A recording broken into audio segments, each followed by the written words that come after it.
All paratroopers and Special Operations Forces must be airborne qualified. Let's discuss how hard airborne school is, with an emphasis on phases, key events, physical fitness, sleep and food deprivation, harassment, and then we'll finish with a video of a mass tactical airborne operation. So straight away, it looks slightly different to how you do it in the British Army.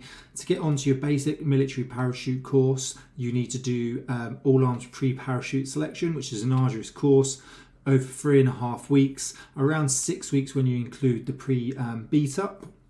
But that's the main course, and then that allows you to then go down to Brize Norton to carry out your British basic military parachute course, which can anything from 2 to 3 weeks, sometimes longer, depending on weather, plane availability. Or you can do the commando course, or some other arduous courses can sometimes qualify you, but P Company is the main one. And that's just more a physical course before you actually go down to the basic parachute. But let's get into it before we explain some more.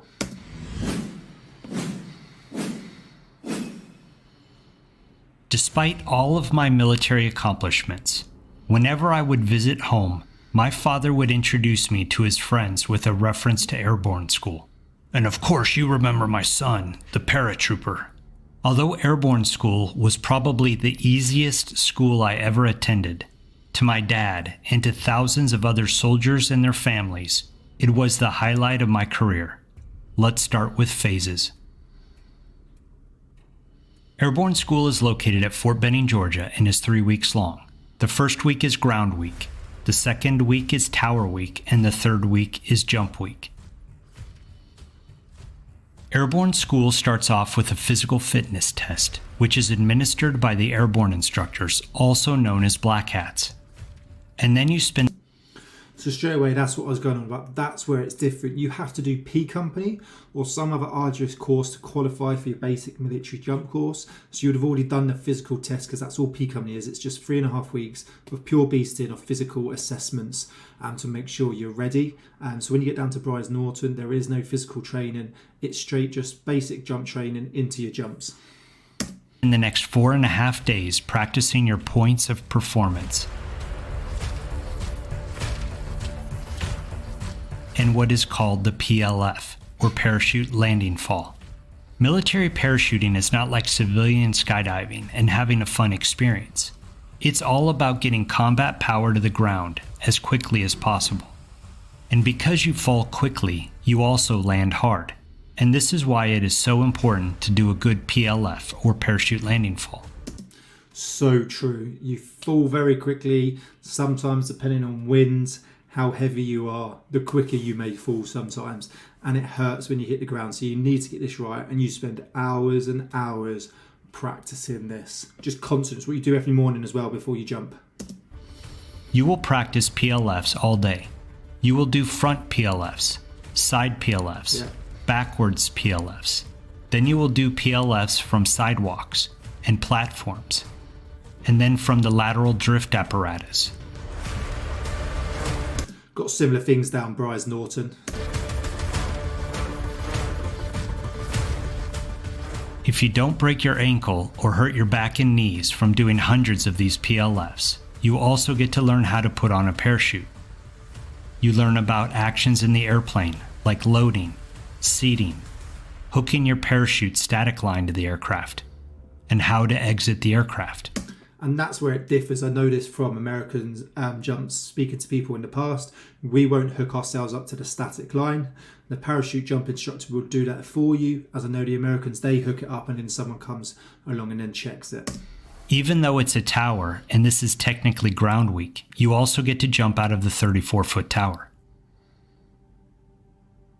During the second week of airborne school, you will jump out of the 34-foot tower many more times. You also get to practice your PLF some more via the swing landing trainer. This is where motivated airborne students get to swing from a platform, and then the cadre releases them to the ground so they can practice their PLFs. But if you are a jerk or an uncooperative student, there's the British there, 16 air assault. The black hats will drop you like a bag of rocks. You also spend a few hours in the suspended harness. And finally, if the weather cooperates, you are put into a parachute, hoisted up 250 feet, and released to fall to the ground and again practice your PLF.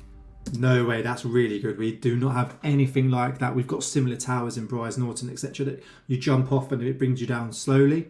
We have not got like a simulated parachute where it brings you up. That's a pretty good idea. It really gets you into that position and used to it. The third week of Airborne School is the only fun week. This is because you get to jump. Depending on the weather, you will jump 5 times in order to graduate. 3 jumps are Hollywood, meaning without combat gear. 2 are with combat gear and a rifle. Your first 4 jumps are at daytime, and your last jump is at night. Yeah. Combat equipment. Very similar to the UK, so you do a couple of clean fatigue jumps where you're not carrying any kit. You do a couple of single file. I think it was like 8 to 10 jumps, if I remember rightly, when I qualified. You should do a couple of single line, single statics. That means there's only one step going out of one side of the door. Once you've qualified them, you then do double. I can't remember exactly what it is, but on a plane, you've got 2 doors either side, and basically you'll have 2 statics, so 2 lines of guys, 5 to 10 people. And one goes out, and every half a second one goes out the other door. So out the other door, out the other door, and that's how you'd actually do it on operations. So once you've done that, you then qualify to that. And then once you've qualified for them, carrying your kit, so your Bergen, which is strapped to you, you then go on to your last jump, which is your night jump. Let's move on to physical fitness. Every day at Airborne School, you will do morning PT. I remember PT being very easy, and for sure it was old school stretching, calisthenics, and a 3 to 4 mile run. Runs are incredibly slow, nicknamed the Airborne Shuffle, and are designed to strengthen knees and ankles, though I think it actually does the opposite. Physical training is completely different. As I mentioned before, you do all arms pre-parachute selection, AAPPS, or P Company for short. It's around 3.5 weeks, and it is a beast in. There's no slow runs, it's fast, it's hard, and it has a small percentage rate that passed, slightly higher than it did years ago. But it's grueling, it's disgusting, it's very, very hard. You don't actually do any physical training when you're down doing your jumps. Doing my jumps course was the easiest course I've ever done in my life. But actual P Company is the hardest, if not one of the hardest I've ever done. It is really hard. Tabbing, running, salt courses, steeplechases, and then you do your tests at the end. It's disgusting. There is 0 food or sleep deprivation at Airborne School. When I went through Airborne School, we would do 5 chin-ups before each meal. If you are not jumping at night, you have your evenings and weekends free while at Airborne School. Same. I remember PT formation being very early, like 5 or 5:30, but I also remember being released to clean barracks at 1800. Officers usually stay in the BOQs, or base officer quarters, and the rest of us stayed in open bay barracks. I went through Airborne School as a cadet when I was 18 years old, just after my freshman year. Generally, the cadets and privates get extra duties after training, which we generally deserve and benefited from, and this is where I learned to polish a tile floor like a boss. There is minimal harassment at Airborne School, but the Black Hats do not have a sense of humor. For the most part, if we got smoked, we deserved it. There is a lot of conventional Army false motivation at Airborne School. You have to sing cadences loud. You have to sound off. Instructors talk to you at parade rest and use the knife hand to point, and they say everything is hooah or airborne. Even as a young paratrooper, I found this type of leadership ingenuine and the motivation false. But I just played the game, cooperate and graduate. I generally tell everyone that Airborne School is 3 hours of information jammed into 3 weeks of monotonous training.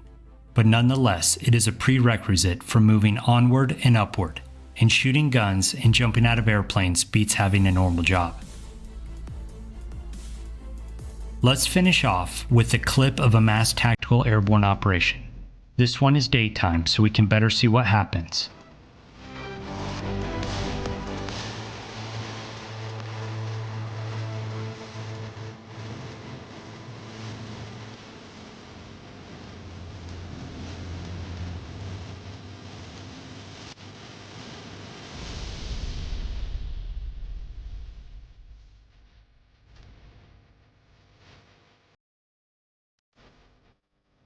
Just get out as fast as you can.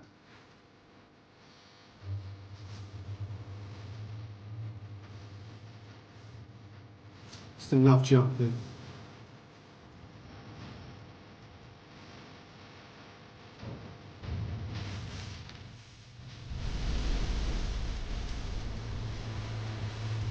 Literally what it's like. Going out so fast, all one after another.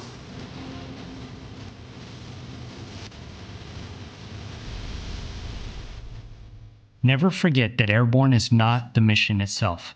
It is simply a way to get to work, a way to get to the battlefield. The real mission starts once you land.